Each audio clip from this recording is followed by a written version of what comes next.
Johan, Mais oui. à ton avis, quel est le point commun entre Kylian Mbappé, Napoléon, The Rock et Soprano? Les Sopranos, je sais pas, à part que ce sont des superstars, je vois pas trop. Eh ben, figure-toi qu'ils se trouvent tous au musée Grévin. Attends, mais en plus, ce serait pas l'entrée au musée des statues de nos héros de la Patte Patrouille? Eh oui, on peut rien te cacher, Johan, c'est exactement ça. Salut à toi, jeune Viber, c'est Lexa. Bienvenue dans ton émission d'actu Nickelodeon Vibes. Comment ça va, Johan? Mais ça va super bien, Alexa, et j'espère que vous aussi, ça va super bien. Moi, je suis très heureux car nous sommes aujourd'hui au musée Grévin. Vous savez, le musée avec tous ces personnages en cire. Attention, c'est parti. Allons faire un tour au musée Grévin tous ensemble et rencontrer ces VIP les plus célèbres du monde. Pour te remettre dans le contexte, le musée Grévin existe depuis plus de 140 ans. Son nom vient du célèbre sculpteur Alfred Grévin. Alfred Grévin était chargé de sculpter les personnalités de l'époque pour le quotidien Le Gaulois parce que son directeur, Arthur Meyer, voulait que les personnes qui lisent le journal puissent visualiser en fait les grands pontes de l'histoire dont il parlait dans le journal. Et dès son ouverture, c'est le succès immédiat. Les personnes se ruent au musée Grévin pour voir toutes les statues. Et dès le début du XXe siècle, des scènes historiques sont représentées et encore maintenant, encore aujourd'hui, on peut voir des événements comme le Moyen-Âge avec Charlemagne, Clovis, Mais aussi des artistes prestigieux comme Van Gogh ou Léonard de Vinci. ou des grandes figures du XXe siècle comme Charles de Gaulle ou la reine Elisabeth II. Mais aujourd'hui, on a aussi des scènes plus actuelles, un petit peu comme The Voice. Johan, tu fais quoi là? Hey, ta-na-na-na, encore ta-na-na-na, à vous. Johan, je te veux dans mon équipe. Non, Mika, ça sert à rien. Je le veux dans mon équipe. Oh, j'hésite. Mais non, je prends l'équipe de Lexa comme toujours. Lexa. Au musée Grévin, c'est pas compliqué. Tu as les plus grandes stars. S'il vous plaît, Monsieur The Rock, s'il vous... Oh, mais ça va, même pas peur, moi aussi j'ai des muscles, ça va.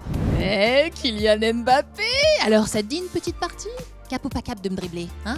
Hey, Johan! Oui. Regarde, c'est les héros de Miraculous! Oh, mais franchement, on pourrait trop passer pour les Debug et Chat Noir. Regarde. Alors, je me demandais, monsieur Thomas Pesquet, est-ce qu'on n'a pas trop le vertige dans l'espace? Je pense que non. Eh Soprano, tu peux me prêter ton chapeau s'il te plaît? Juste pour l'émission là. Bah sympa. Johan, regarde, c'est Louis XIV, le roi soleil! Oh, votre majesté. Très belle après shampoing. Ah mais dites donc, on n'avait pas dit plus de vacances? Et surtout plus de frites à la cantine. C'est possible, monsieur? Il a dit oui, hein. Il a dit oui. Si, il a dit oui, j'ai vu. Et nous sommes maintenant dans la salle du Jazz Club avec Véronique. Bonjour Véronique, comment ça va? Bonjour, ça va très très bien Johan. Et bon, Merci de nous accueillir. avec plaisir. Alors, on se demandait avec Johan et les Vibers, combien de personnes travaillent sur une statue et est-ce qu'il y a des métiers différents? Il y a énormément de personnes qui travaillent à la création d'un personnage, oui tout à fait. Il y a presque une petite quinzaine de personnes. Il y a bien évidemment un sculpteur au départ. Et puis ensuite, il y a des mouleurs, il y a des images en 3D. Il y a le maquillage qui se fait à la peinture à l'huile. Il y a l'implantation des cheveux. Ce sont des cheveux naturels qui s'implantent presque un à un. Et il y a le costume, bien évidemment. Et puis les décors, les éclairages. Les mises en lumière, bien sûr. Donc oui, il y a beaucoup de monde qui travaille autour de la création d'un personnage. Alors on voit le niveau de détail, c'est assez impressionnant, c'est incroyable, hein. Il faut combien de temps pour créer une statue? Tout dépend du personnage. Mais sinon, c'est environ au moins, à minima, 6 mois de travail. Est-ce que c'est plus ou moins difficile de faire une personne réelle ou un personnage de fiction? Tout est compliqué pour être absolument précis et que ce personnage soit ressemblant. Alors certes, pour un personnage de fiction, nous sommes énormément aidés par les créateurs de ces personnages puisque on fournit également les fichiers 3D. Mais après, il y a tout le travail de reproduire la couleur exacte, le positionnement de certaines couleurs d'un vêtement. Donc rien ne peut être laissé au hasard. Donc tout est compliqué, que ce soit pour un humain ou un petit personnage de fiction. Et comment sont choisies les prochaines personnalités? Les personnalités françaises qui entrent à Grévin, elles sont choisies depuis 2001 par l'Académie Grévin, qui est aujourd'hui présidée par Stéphane Bern, toujours en fonction de la popularité des personnalités et puis de leur actualité. Et est-ce que c'est vrai que les personnalités offrent une de leurs tenues? Absolument.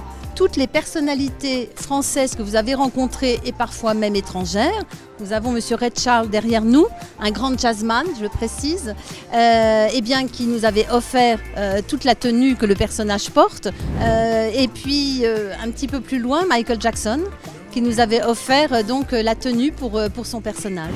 Eh bien, merci beaucoup Véronique d'avoir répondu à nos questions. Et je crois que là, nous sommes attendus quelque part, non ? Tout à fait, on est très émus d'accueillir déjà des nouvelles personnalités. On peut dire que ce sont des personnalités. On a hâte de vous les faire découvrir, de les faire découvrir à tout le monde et on attend les enfants nombreux. Et ben, on accueille Pas de patrouille.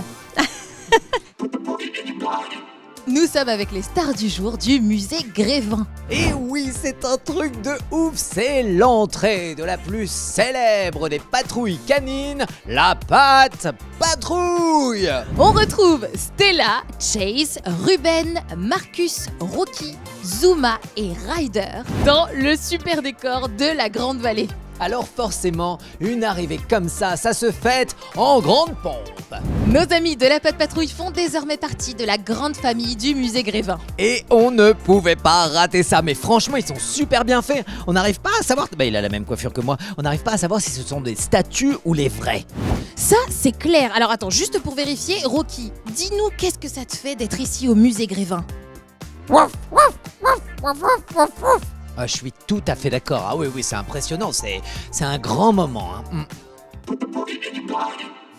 Et c'est déjà la fin de Nickelodeon Vibes. J'espère que t'as passé un super moment avec nous et avec Squeezie au musée Grévin. D'ailleurs Squeezie, quand est-ce que tu viens dans l'émission? Et toi, n'hésite pas à nous dire quel héros de Nickelodeon tu aimerais voir en statue de cire, soit à l'adresse ci-dessous, soit sur les réseaux sociaux avec le hashtag Nickelodeon Vibes. On se retrouve très vite pour des infos, des tutos, des découvertes Et tout. Bisous.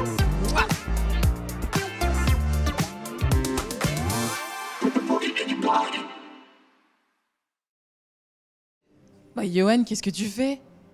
Non mais c'est bon, je vois que t'es pas une statue, ça se voit. Hein. Mais je m'entraîne, je suis sûr qu'un jour j'aurai ma statue au musée Grévin, arrête. Oui bah en attendant, viens, on va voir Eric Antoine, moi je l'adore, je suis fan. Ah ouais, mais il y a aussi Lady Gaga et Katy Perry, mais oui, c'est par où? C'est là.